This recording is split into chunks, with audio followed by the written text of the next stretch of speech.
Remember when Gavin Newsom in 2019 announced a Marshall Plan to tackle homelessness? Well, let me give you some facts about what's happened since then. The homelessness budget since 2019 has been $37 billion US. Homelessness has actually increased by 30%. The $37 billion spent on homelessness by California is the equivalent to just under $205,000 for each of the 181,000 homeless.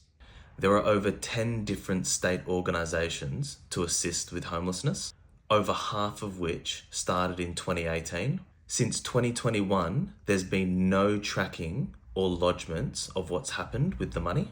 This is what the state auditor reported in 2023. The state lacks current information on the ongoing costs and outcomes of its homelessness programs because Cal-ICH, California Interagency Council on Homelessness, has not consistently tracked and evaluated the state's efforts to prevent and end homelessness.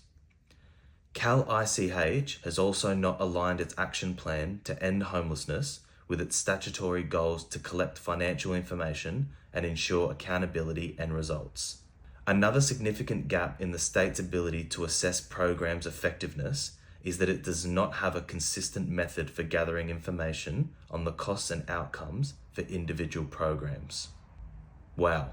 So Newsom's Marshall Plan has spent $37 billion on homelessness, and it clearly hasn't been that effective. The number of homeless Californians has increased, and the state auditor is implying massive fraud and corruption.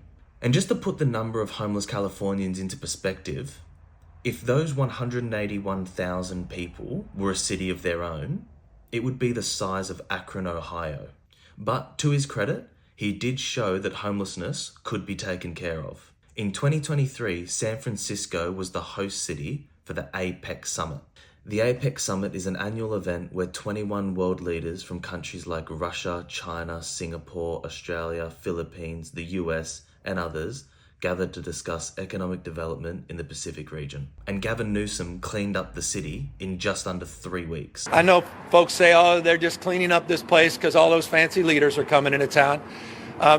That's true, because it's true. But it's also true for months and months and months prior to APEC, we've been having different conversations. No cost was revealed for this cleanup, but we can assume that it didn't cost $37 billion. And within a few weeks of the summit ending, it was back to square one. And again, despite all of this, some political commentators are mentioning that Newsom's thinking about running for president in 2028. Anyway, have a good day.